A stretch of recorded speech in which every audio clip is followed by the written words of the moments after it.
Puji nama Tuhan, Shalom saudara-saudaraku yang dikasihi Tuhan. Haleluya. Pagi hari ini kita mengucap syukur Tuhan masih memberikan kita kesempatan kita boleh beribadah dan memuji nama Tuhan di tengah suasana yang mungkin menguji iman kita untuk kita tetap berharap dan berserah kepada Tuhan Yesus. Sebelum kita masuk lebih jauh dalam hadirat Tuhan, kita mau tundukkan kepala, kita mau berdoa, kita mau serahkan ibadah kita pagi hari ini. Bapa di dalam surga, Bapa yang kami sembah di dalam nama Tuhan Yesus Kristus, pagi hari ini kami mengucap syukur Tuhan masih menyertai-Mu dalam kehidupan kami, masih menyertai kami Tuhan. Terima kasih Yesus, terima kasih Bapa. Dengan segala kerendahan hati kami, dengan segala kerinduan hati kami datang memuji dan menyembah nama Engkau Tuhan. Kami menyerahkan ibadah kami pagi hari ini ke dalam kuasa-Mu Tuhan. Terima kasih Tuhan, Engkau sudah bangkit bagi kami dari kematian-Mu menebus dosa kami Tuhan. Engkau layak dimuliakan, Engkau layak ditinggikan Tuhan. Terima kasih Tuhan untuk kasih-Mu Tuhan. Di dalam nama Tuhan Yesus Kristus, kami serahkan ibadah kami pagi hari ini hanya di dalam nama Tuhan. Haleluya. Amin.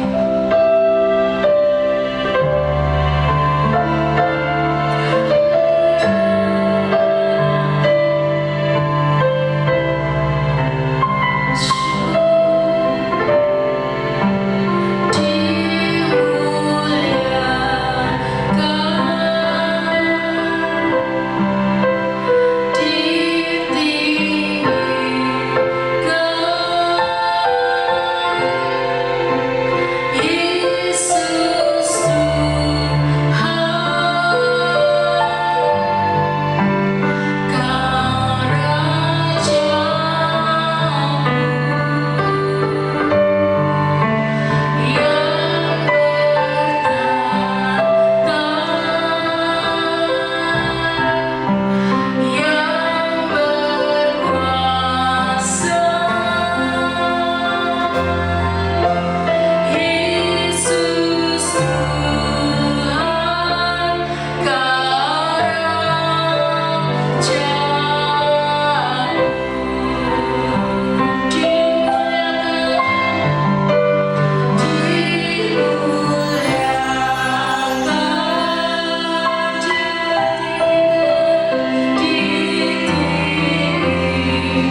kita akan masuk dalam firman Tuhan.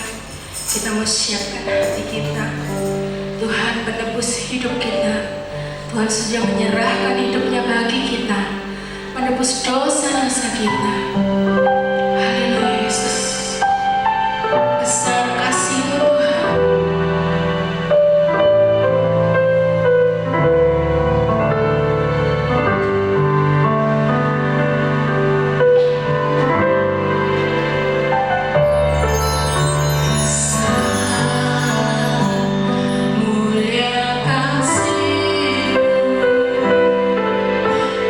Kau korbankan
percaya Kau bersama-sama di tengah-tengah kami. Bapak, sebentar kami akan mendengarkan firman-Mu Tuhan. Buka hati kami Tuhan untuk menerima setiap firman-Mu yang akan disampaikan oleh hamba-Mu Tuhan. Terima kasih Bapak, terima kasih Tuhan. Hanya di dalam nama Tuhan Yesus Kristus kami mengucap syukur. Haleluya. Amin. Shalom, selamat Paskah buat seluruh sidang jemaat yang dikasihi oleh Tuhan. Senang sekali saya boleh menyapa saudara dalam ibadah online kita, Paskah kita. Pertanyaan yang sama, Mas, sudahkah Bapak Ibu Saudara mempersiapkan Paskah perjamuan kudus kita untuk khusus Paskah hari ini? Dan memang agak unik Paskah tahun ini. Tidak ada ayat mas yang saudara bawa, tidak ada souvenir telur asin yang dibawa seperti biasanya Paskah. Tapi Paskah kali ini tidak lebih dari sekedar kita tradisi saja, bukan sekedar tradisi. Tapi Paskah ini lebih berarti sekali karena kita tahu bahwa Tuhan Yesus itu ada dalam kehidupan kita.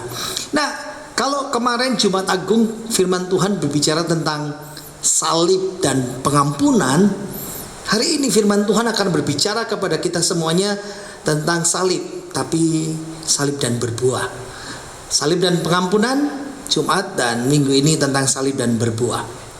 Nah, Jumat Agung membicarakan tentang salib dan adalah salib dalam kematiannya itu mengajarkan solusi manusia yang gagal.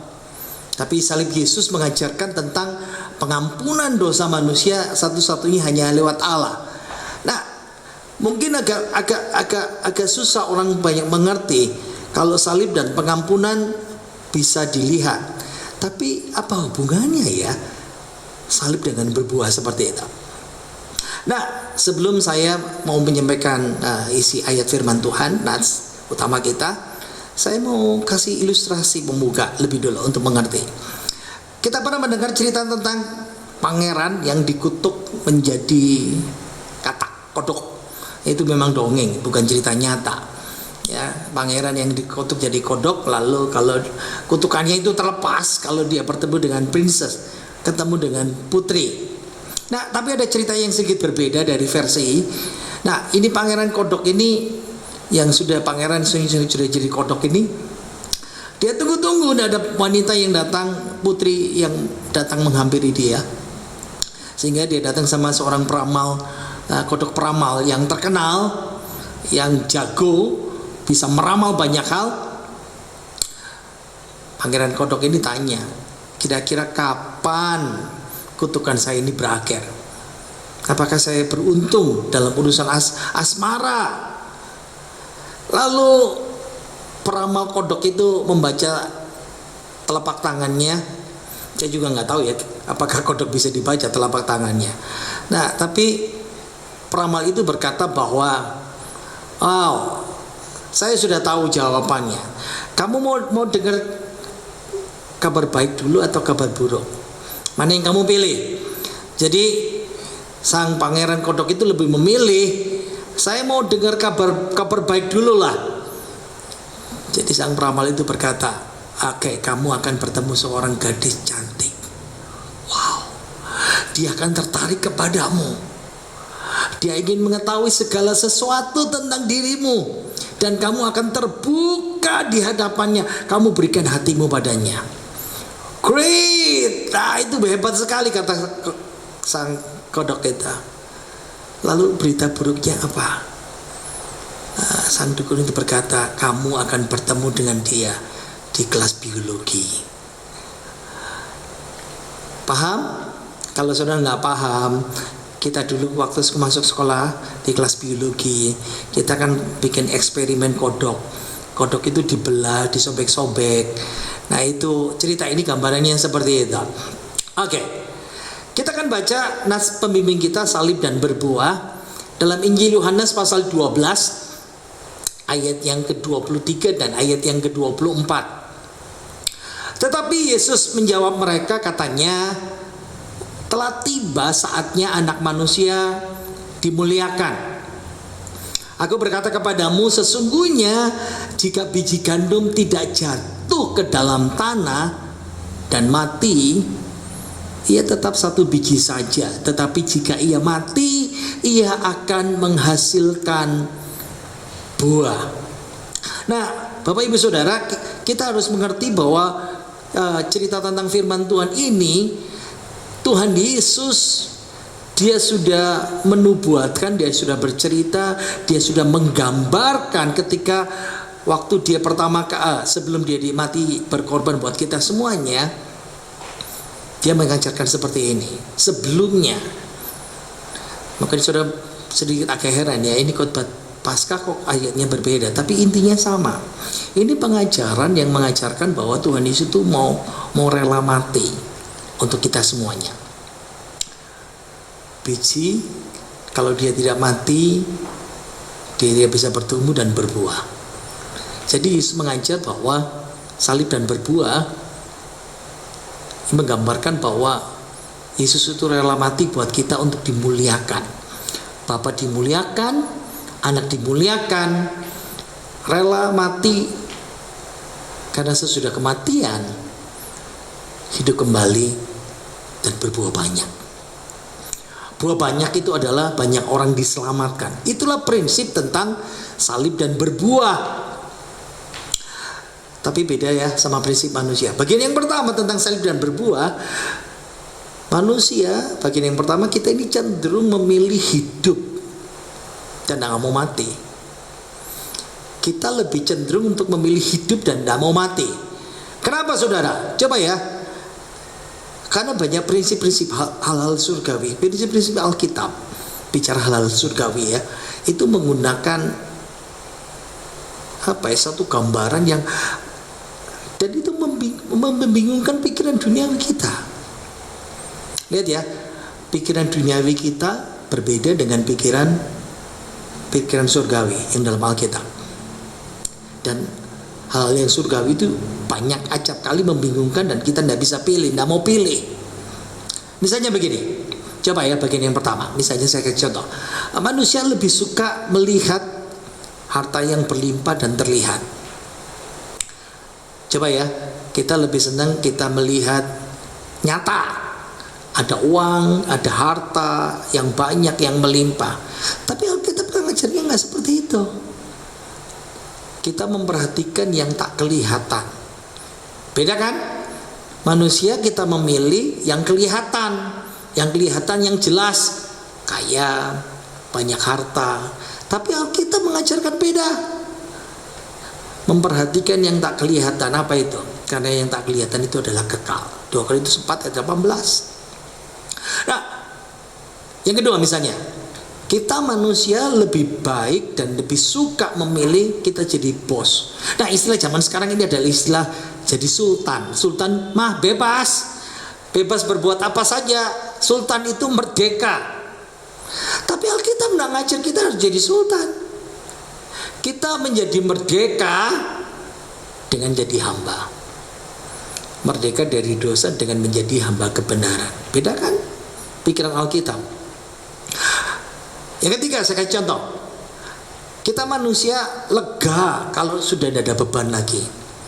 Ya coba ya, masa-masa sekarang ini, virus sudah lewat, atau saudara punya hutang, hutangnya sudah lunas. Manusia itu lega kalau sudah tidak ada beban. Tapi Alkitab mengajar beda. Alkitab mengajarkan kita menemukan kelegaan kalau kita punya beban banyak. Pikul lakuk yang kupasang, maka jiwamu akan mendapatkan kelegaan. Matius 11 ayat 8 sampai 30. Beda kan? Manusia sekarang, manusia lebih senang kepingin yang paling besar, jadi penguasa. Tapi Alkitab mengajar ya beda. Siapa yang mau jadi besar, ia haruslah menjadi pelayan. Siapa yang mau jadi terkemuka, hendaklah menjadi hamba. Markus 10 ayat 42 sampai 44. Roma 6 ayat 10 mengatakan kita ini menjadi orang merdeka dengan menjadi hamba-hamba Kristus. Wow, beda kan? Misalnya gini, kita paling benci, kita menolak kalau ada orang yang merendahkan kita. Nggak bisa. Tapi Alkitab berkata lain. Kita ini ditinggikan kalau kita mau rendah hati. Matius 23 ayat 12. Kita jadi hebat, jadi terbesar dengan menjadi sama seperti anak kecil, kata Lukas 9:48. Beda kan prinsipnya? Nah, kalau manusia tidak mau dibodoh-bodohin orang, ya masih pintar. Itu prinsip kita. Tapi Alkitab 1 Korintus 1 ayat 20 dan 21, kita menjadi bijak dengan menjadi bodoh demi Kristus. Ada lagi prinsip-prinsip yang berbeda. Kita mesti pandai menyimpan kelemahan kita. Itu malu kalau aib itu diketahui orang. Itu prinsip kita. Tapi 2 Korintus 12 ayat yang kelima mengatakan kepada kita, kita bermegah, kita berbangga dalam kelemahan kita. Kita menang karena kita kalah. 2 Korintus 12 ayat 7 sampai 9. Kita kuat dengan menjadi lemah. 2 Korintus 12 ayat 10. Dan hari ini yang paling sulit, kita hidup dan berbuah kalau kita mati. Jadi prinsip yang pertama saya simpulkan adalah, yang pertama adalah kita cenderung memilih hidup dan bukan mati. Padahal Alkitab Yesus mengajarkan beda. Ayo kita baca lagi ya. Yohanes 12 ayat 23 sampai 25. Tetapi Yesus menjawab mereka, katanya, telah tiba saatnya anak manusia dimuliakan. Aku berkata kepadamu, sesungguhnya jikalau biji gandum tidak jatuh ke dalam tanah dan mati, ia tetap satu biji saja. Tapi jika ia mati, ia akan menghasilkan banyak buah.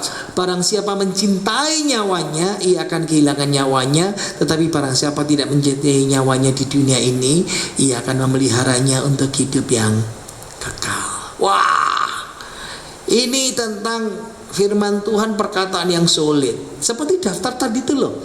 Hal-hal surgawi, prinsip surgawi itu membingungkan pikiran duniawi kita.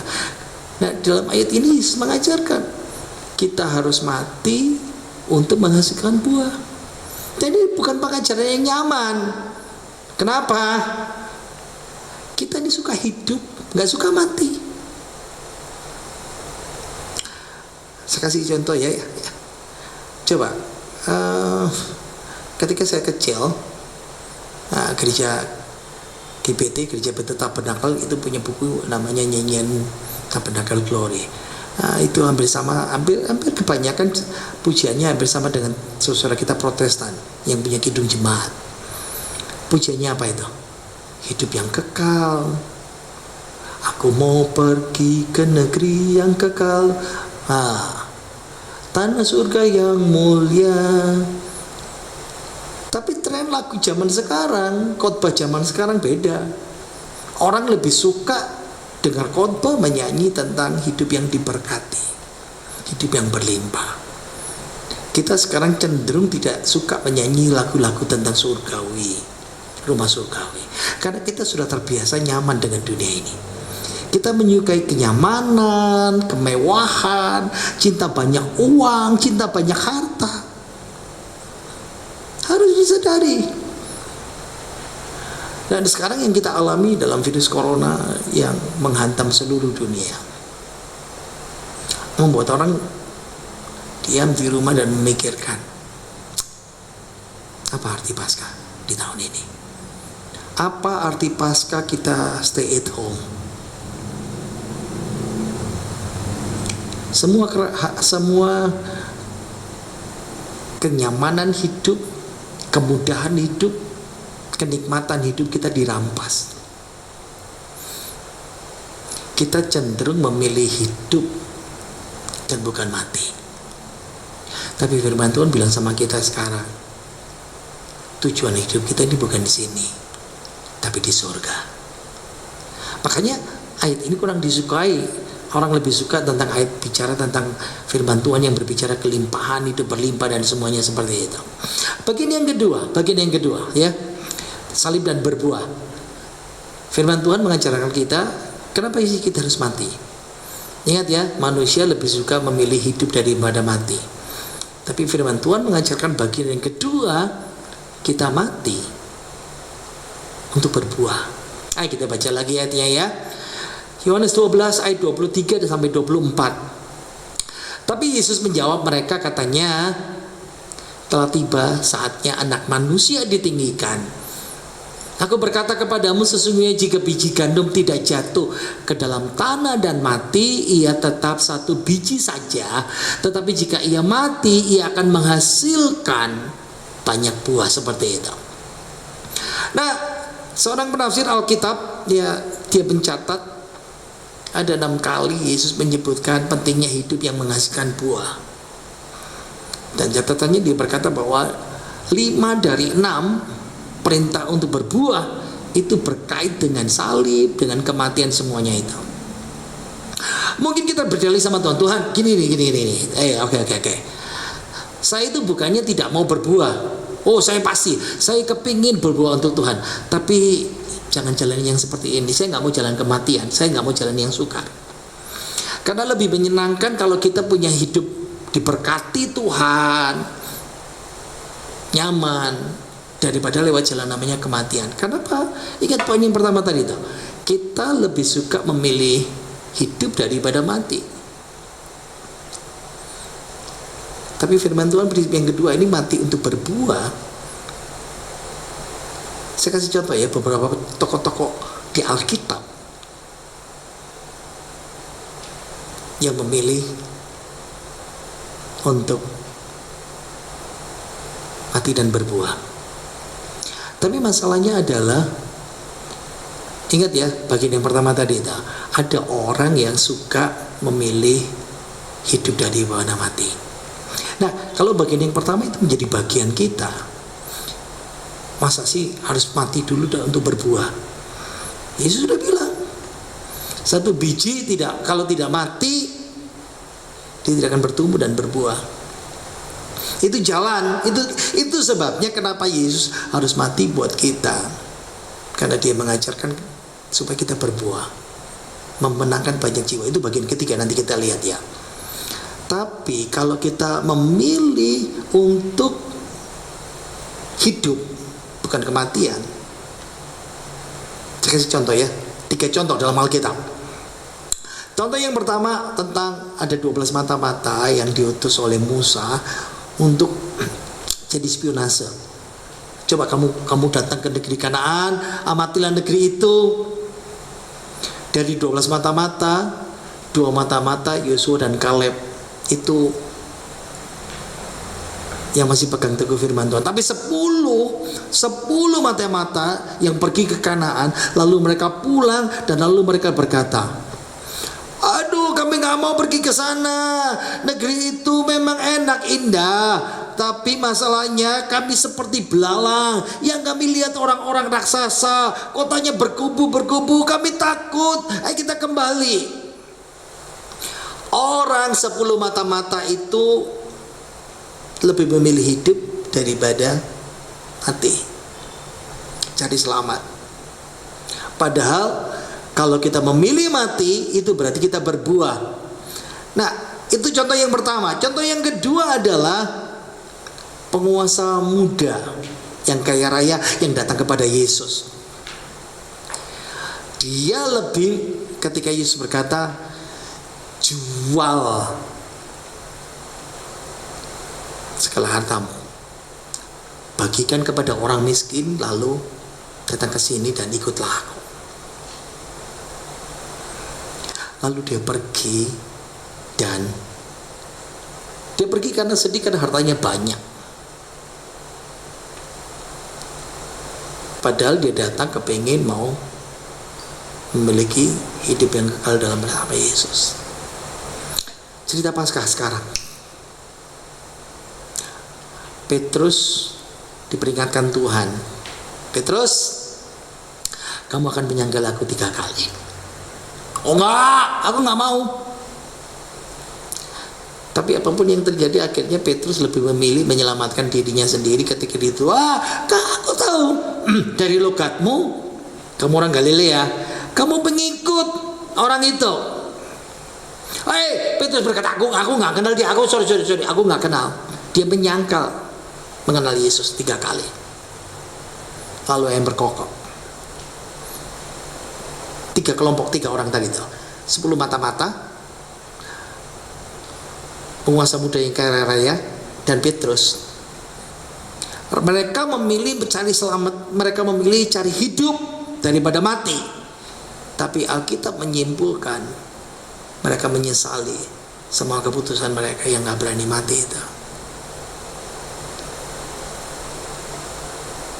Petrus dapat kesempatan kembali, tapi orang muda yang kaya raya dan 10 mata-mata gak dapat. Saya kasih contoh, mati berbuah, mati, berani mati, mau mati untuk Kristus karena berbuah. Yang pertama itu Abraham. Alkitab mengatakan setelah semuanya itu, jadi pasal 22 ayat yang pertama ya, dikatakan bahwa Allah mencoba Abraham untuk menyerahkan dan memberikan anaknya satu-satunya.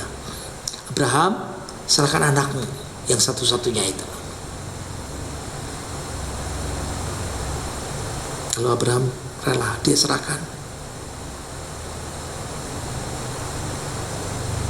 Ketika orang mau mati untuk berbuah, disitulah kita mengenal satu istilah yang selalu dipakai orang Kristen, Jehovah Jireh. Tuhan akan menyediakan. Hidupnya rela mati untuk berbuah. Yang kedua, saya kasih contoh Ayub. Memang tidak kelihatan dalam Alkitab kita terjemahan baru, tapi kalau sudah membaca di bahasa Indonesia sehari-hari atau bahasa Indonesia masa kini, Ayub 13 ayat 15. Di situ dikatakan, Ayub berkata begini, jika Allah hendak membunuhku, aku berserah saja. English Standard Version, I will continue to trust God even if He kills me. Aku tetap terus percaya kepada Tuhan walaupun Dia membunuhku. Dia mesti bergumul. Dia bergumul. Dia orang yang setia, sungguh-sungguh, takut Tuhan, menjauhi kejahatan. Lalu apa yang dialami ini membuat dia berkata, walaupun dia membunuhku, aku tetap percaya kepada Dia. Mati untuk berbuah. Contoh yang ketiga, 3 orang, Sadrah, Mesah, dan Abednego. Satu ketika dalam cerita di kitab Daniel kita tahu semua orang dikumpulkan untuk menyembah patung yang dibuat oleh Nebukadnezar. Dan siapa yang tidak mau akan dilemparkan ke dalam dapur api yang bernyala-nyala. Dalam cerita itu dikatakan sampai 7 kali lipat. Bahkan orang yang lempar mereka bertiga pun yang lempar saja dari luar mati. Ketika diancam untuk dibuang ke dalam dapur api karena tidak mau menyembah, mereka lebih memilih menyembah Allah. Mereka berkata dalam Daniel 3 ayat 17-18, jika Allah yang kami sembah sanggup menyelamatkan kami dari perapian yang menyala-nyala itu, dari kuasa Tuhan, kuasa Tuhanku, pasti Ia melakukannya. Pasti Allah itu Maha Kuasa. Sekali lagi kita berkatakan, Allah kuasa melakukan segala perkara. Tapi ayat itu berkata, tetapi seandainya Ia tidak melakukannya juga. Kita harus tahu ya, Allah punya namanya kedaulatan kehendaknya. Allah tidak bisa kita suruh. Tapi Sadrah, Mesah, dan Abednego dia mengatakan, tetapi seandainya Allah tidak melakukannya juga, menyelamatkan kami tetap tidak akan memuja Dewa Tuhanku. Mati untuk berbuah. Yohanes Pembaptis pertama kali tampil dan semua orang Israel memandang. Dia jadi tokoh sentral. Tapi ketika Yesus tampil, dia berkata, dia harus makin bertambah dan aku harus makin berkurang. Dan Yesus berkata, Yohanes adalah orang yang paling besar. Banyak hal sedang terjadi yang kita hadapi sekarang. Ketidakpastian, betul. Beberapa ekonom berkatakan tidak tahu apa yang terjadi di bulan-bulan ke depan.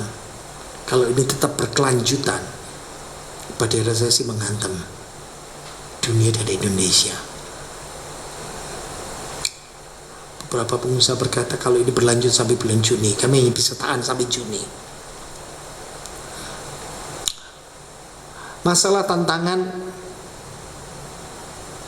pengorbanan kita yang kita hadapi sekarang, itu tidak seberat Abraham, Ayub, Sadrak Mesak Abednego, tidak seberat Yohanes Pembaptis. Mungkin bagi kita ini Paskah yang paling memprihatinkan bagi kita. Sadari bahwa situasi yang seperti ini dipakai Tuhan untuk membentuk hidup saudara dan saya. Mungkin ada sesuatu yang mati dalam kehidupan kita. Benih itu harus mati, tapi untuk bertumbuh dan berbuah banyak seperti itu. Untuk bisa berbuah, benih itu harus ditanam dan mati, lewat jalan kematian, kesengsaraan, lewat penderitaan, kesulitan. Saudara masih ingat ketika saya kemarin Jumat saya berkata di akhir khotbah salib dan penderitaan. Saya mau ulangi lagi prinsip yang sama. Yang membentuk orang menjadi pahlawan, orang itu jadi hebat, orang itu jadi tangguh, orang itu jadi berkat, orang itu luar biasa, bukan dibentuk dengan berkat, bukan dibentuk dengan kenyamanan, tapi penderitaan, kesulitan, perjuangan.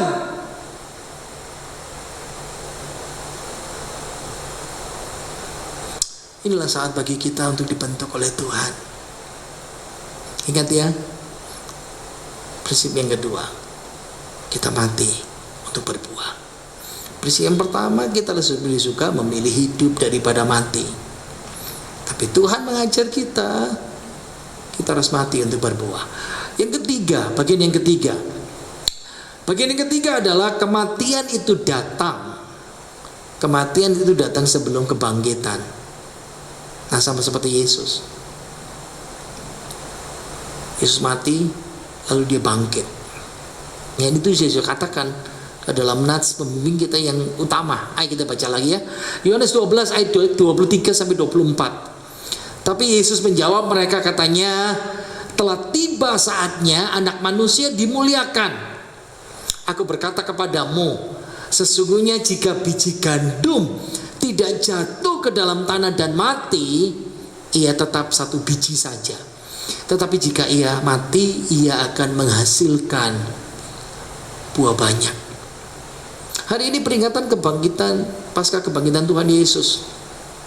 Dan Jumat Agung itu, ingat ya, kematiannya mendahului. Dan hari ini, hari Minggu, ini adalah kebangkitan pada hari ini. Dan itu sebabnya dalam konteks, saya mau bicara konteks Yohanes pasal 12. Kenapa Yesus berkata begini? Saudara harus menyadari konteksnya adalah ada orang Yunani. Siapa orang Yunani? Saudara harus paham ya. Orang Yunani dalam konteks perjanjian baru itu orang kafir. Orang bukan Israel, bukan umat Allah. Jadi kalau saudara baca Alkitab dalam perjanjian baru, ada orang Yunani. Nah, orang Yunani itu menggambarkan gambaran orang seluruh dunia, tapi mereka bukan umat Allah, orang kafir. Nah, dalam ayat ini cerita yang kita baca baru saja, ayat yang kita baca nats utama kita, ceritanya mereka datang, orang Yunani datang kepada murid Yesus. Lalu murid Yesus menyampaikan kepada Yesus. Dan ayat ini adalah jawaban yang menegaskan tentang pentingnya berbuah itu. Tapi untuk berbuah harus melalui kematian. Kematian itu akan membawa kepada buah yang banyak sekali dalam kehidupan kita ini. Ingat ya, saudara, tak paham tujuan misi Tuhan Yesus itu bukan hanya orang Israel. Memang pertama kali dia datang untuk umat Israel. Aku datang hanya untuk bangsa Israel, umat Israel. Karena dia mau pakai orang Israel menjadi alat pemberita kebenaran Injil. Tapi karena Israel menolak, akhirnya berita Injil itu disampaikan kepada seluruh dunia, kepada saudara dan saya. Jadi tujuannya jelas. Yesus mau menyelamatkan. Misinya ada menyelamatkan orang Israel dan juga bangsa kafir, orang Yunani, saudara dan saya. Persis ayat ini berbicara tentang orang-orang Yunani yang datang kepadanya. Dan dalam kitab Injil Yohanes, dia mengajarkan bahwa permuliaan itu datang diawali dengan kematian dan kebangkitan. Senang sekali bahwa Yesus memakai ilustrasi alam. Tanpa pengorbanan, kematiannya tidak ada kebangkitan dan berbuah. Tanaman, biji gandum tetap satu. Tapi kalau biji gandum itu ditanam, mati,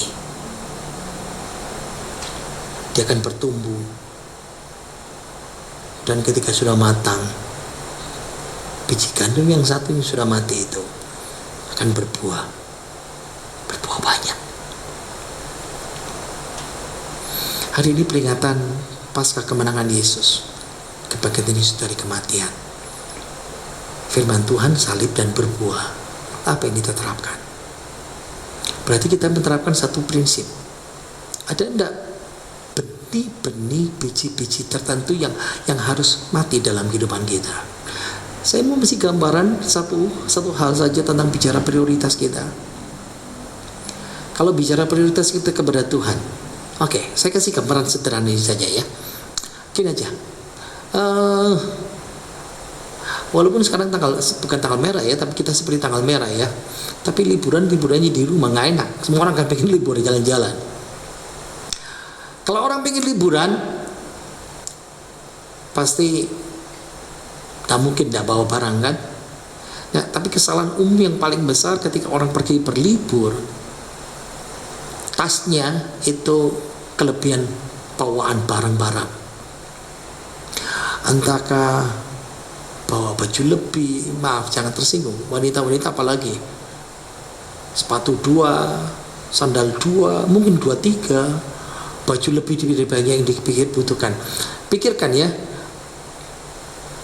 lebih baik, pikirannya lebih baik bawa banyak daripada nanti kan nggak bisa pulang kan, kita ambil ini liburan mana bisa pulang. Padahal sesungguhnya coba pikir ya, misalnya kita mau liburan ke Bali, wah kita pergi dan bawa koper banyak, isinya barangnya sudah banyak. Padahal sampai di Bali kita masih belanja lagi kan, beli baju, beli kaos, beli apa saja. Nah makanya hukum berpergian kalau bawa atas koper, kira-kira seberapa banyak yang saya perlukan. Ini namanya prioritas tadi teman.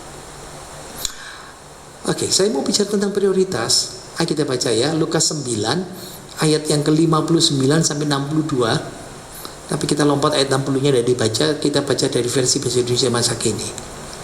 Lalu Yesus berkata kepada seorang yang lain, "Follow me, ikutlah kau." Tapi orang itu berkata, "Pak, izinkan saya pulang dahulu untuk menguburkan ayah saya." Ada juga seorang yang lain yang berkata, "Pak, saya mau ikut Bapak, tetapi izinkan saya pulang dahulu untuk pamit." Yesus berkata kepada orang itu, orang yang sudah mulai membajak lalu menengok ke belakang tidak layak menjadi anggota umat Allah. Prioritas, benih prioritas. Mengikut Yesus itu prioritas nomor 1. Tapi ada benih namanya benih tamak, benih kesombongan, benih ego, benih dosa, benih malas. Itu menjadi penghalang memprioritaskan Yesus nomor 1 dalam kehidupan kita. Ya, yang nats yang kita baca ini baru saja Bahkan keluarga pun.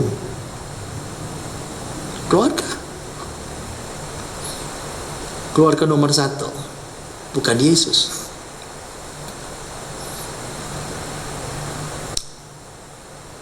Ada seorang yang bernama Poprici, ya, dia lulus dari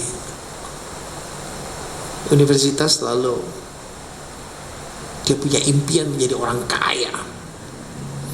Setelah lulus dari kuliah, dia menghabiskan lebih dari 20 tahun dalam genggaman cinta akan uang, karena dia mengejar karir, mengejar jabatan. Demi prioritas harta, dia rela untuk memindahkan istri dan anak-anaknya, keluarganya. 20 tahun mengejar uang, mengejar karir, 5 kali pindah rumah. Demi apa? Naik jabatan, naik penghasilan, naik kenyamanan. 20 tahun 5 kali pindah. Setiap kali pindah dia meninggalkan komunitas gereja yang ramah. Ingat ya, ketika kita masuk gereja, kita bertumbuh, berbuah, mulai senang, mulai dekat dengan satu orang lain. Tapi Bob lebih memilih karir, jabatan, uang. Sehingga selama tahun-tahun terakhir hidupnya,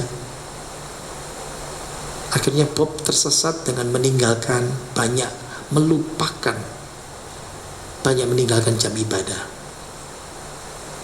Dan itu berimbas juga kepada keluarganya. Jarang ke gereja, uang banyak, kenikmatan, kenyamanan luar biasa, semua sudah diraih. Tapi itu membuat dia agak asing di gereja. Kenapa? Karena prioritasnya beda. Bahkan hubungannya dengan Tuhan pun hanya datar. Bahkan seolah-olah seperti orang asing juga. Dan akhirnya Bob berubah menjadi orang yang kesepian walaupun di tengah keramaian, terisolasi walaupun banyak orang di sekitar dia. Sampai suatu titik dia tidak puas dengan hidupnya dan dia sadar, that's enough, cukup. Dia bertobat. Dan sekarang Bob Prici betul-betul dipakai Tuhan sebagai kesaksian, menguatkan orang lain. Dia berkata, Allah telah mengajarkan arti prioritas dalam kehidupan saya. Dia berhenti menomorsatukan uang, lebih sedikit waktu di tempat pekerjaan, dan itu mau tidak mau harus mengurangi gaya hidupnya, gaya hidup mewahnya, mengurangi pengeluarannya, belajar mencukupkan diri dengan segala apa yang ada. Tapi ada buah yang dia petik. Keluarganya harmonis lagi, lebih dekat lagi, tidak asing lagi dengan gereja, aktif pelayanan di gereja, dan jadi bahagia. Sekarang masa sulit, jadi masa berat buat kita. Hanya saudara yang tahu dan Tuhan yang tahu pasti. Allah itu Maha tahu. Apakah Tuhan Yesus itu prioritas hidup kita nomor 1? Atau kita sudah punya kebiasaan baru yang sudah menggantikan? Apa kebiasaan baru kita? Lagunya almarhum Mbah Surip, bangun lagi, tidur lagi, bangun lagi, tidur lagi, bangun, terus tidur lagi.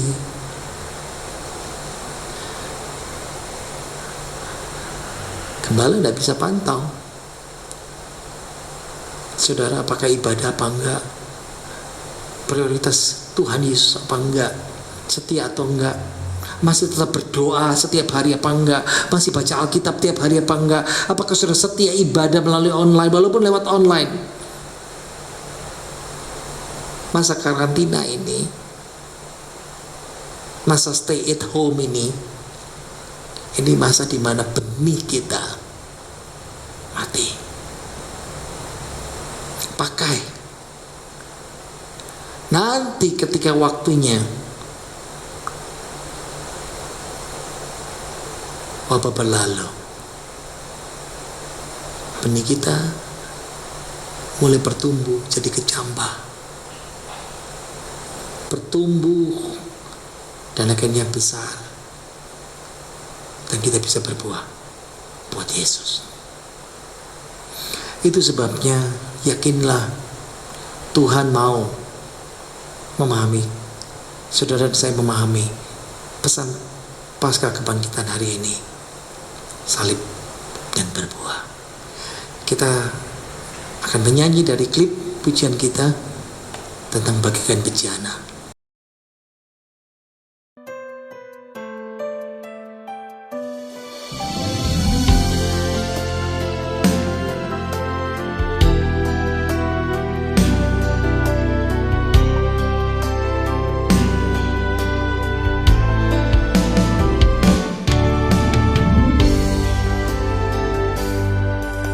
Bagaikan bejana siap dibentuk, demikian hidupku di tanganmu.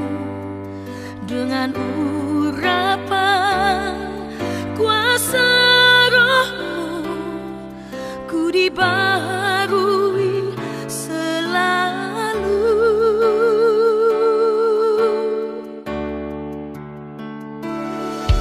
Jadikan ku Allah dalam rumahmu, inilah hidupku di tanganmu. Bentuklah seluruh kehendakmu, pakailah sesuai rencanamu.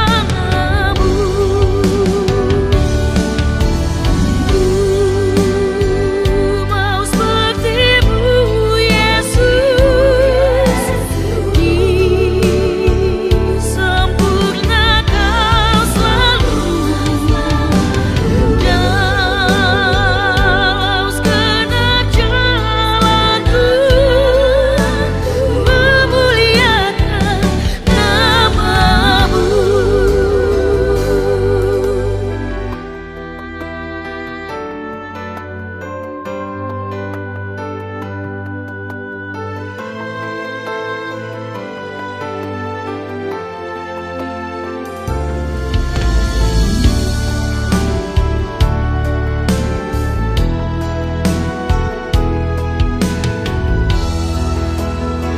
Jadikan ku Allah dalam rumahmu, inilah hidupku di tanganmu. Bentuklah seluruh kehendakmu, pakailah sesuai rencanamu.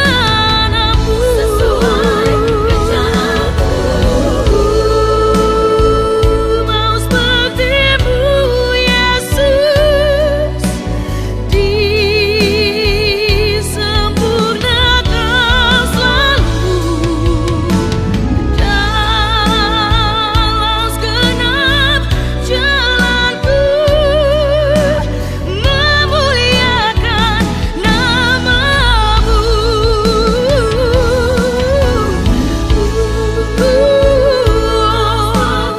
Mau sepertimu Yesus, disempurnakan selalu dalam segenap jalanku, memuliakan namamu, memuliakan namamu.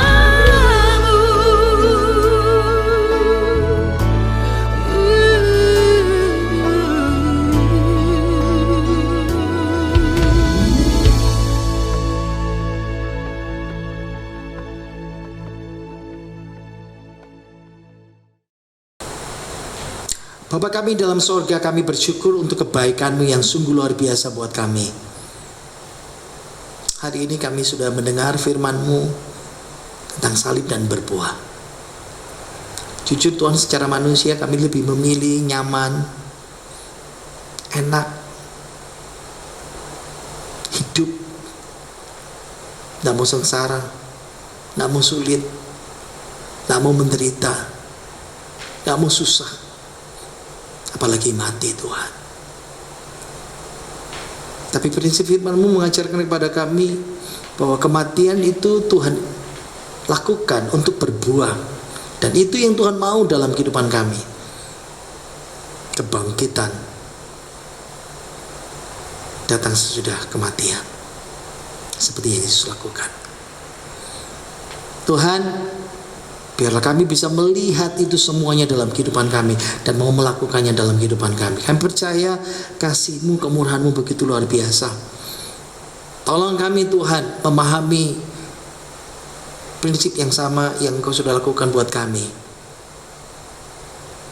Engkau mengajarkan kami salib dan berbuah, dan kami bisa melakukan dalam kehidupan kami. Dalam nama Tuhan Yesus, haleluya, amin. Bapak Ibu Saudara, kita akan masuk dalam perjamuan kudus kita. Mari kita bersama-sama mempersiapkan hati kita. Saya persilakan kepala rumah tangga atau siapapun yang bertugas dalam rumah tangga saudara untuk membagikan perjamuan kudus ini.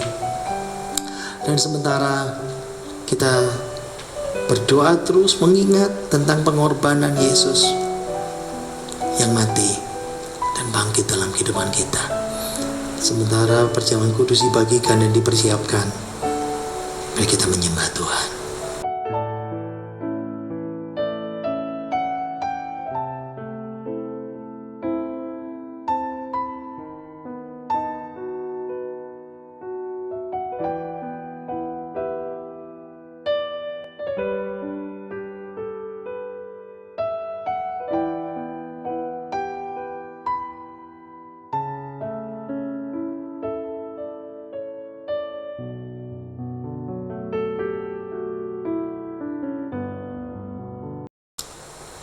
Mari kita kita angkat perjamuan kudus kita, hot roti kita mau angkat tinggi di hadapan Tuhan. Tuhan, kami bersyukur Engkau berikan kami kesempatan untuk boleh menikmati perjamuan kudus-Mu Tuhan. Terima kasih untuk roti yang adalah tubuh-Mu Tuhan, boleh menjadi berkat dalam kehidupan kami. Sebab apa yang telah kuteruskan kepadamu telah aku terima dari Tuhan, yaitu bahwa Tuhan Yesus pada malam waktu Ia diserahkan mengambil roti, dan sesudah itu Ia mengucap syukur atasnya. Ia memecah-mecahkannya dan berkata, inilah tubuhku yang diserahkan bagi kamu. Perbuatlah ini menjadi peringatan akan aku. Bukankah roti yang kita ucapkan syukur di dalam ini, inilah persekutuan dalam tubuhnya Kristus? Kita akan haleluya, amin. Dalam nama Tuhan Yesus kita mau makan bersama-sama dalam nama Tuhan Yesus.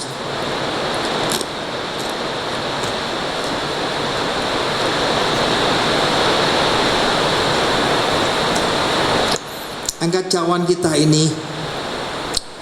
Tuhan, terima kasih untuk darah-Mu, darah perjanjian baru yang mengampuni segala dosa kami dan menghapus segala kutuk kami. Demikian juga Ia mengambil cawan sesudah makan lalu berkata, cawan ini adalah perjanjian baru yang dimeteraikan oleh darahku. Perbuatlah ini setiap kali kamu meminumnya menjadi peringatan akan aku. Bukankah cawan yang kita ucapkan syukur di dalam ini, inilah persekutuan dalam darahnya Kristus? Amin. Dalam nama Tuhan Yesus kita meminum bersama-sama dalam nama Yesus. Angkat tangan kita. Bersyukur Tuhan, kami boleh menikmati perjamuan kudus-Mu. Kami boleh bersatu dengan tubuh dan darah-Mu pada hari ini. Perjamuan Paskah itu suatu perjamuan yang sangat istimewa.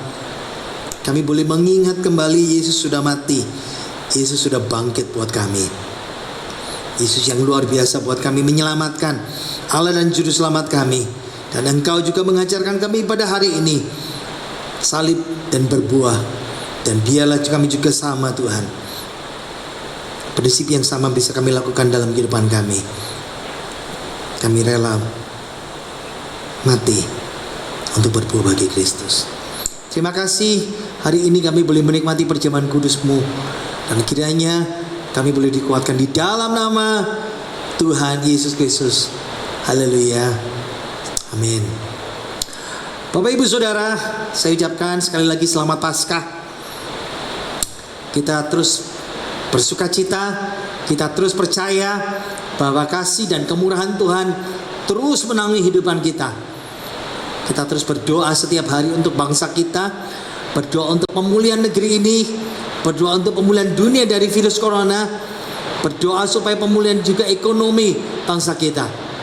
Ya, percaya berkat Paskah ada dalam kehidupan saudara dan saya. Walaupun tidak ada telur Paskah, tidak ada ayat Paskah, tidak ada souvenir Paskah, tapi Yesus yang mati dan bangkit itu ada dalam kehidupan kita. Kita akan nyanyikan pujian. Mari kita nyanyikan pujian kita yang terakhir. Saya silakan musik. Mari kita akhiri ibadah kita pagi hari ini. Kita akan menerima doa berkat. Saya sudah Bapak Ibu lagi bersyukur.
ibadah kita ini bersama-sama.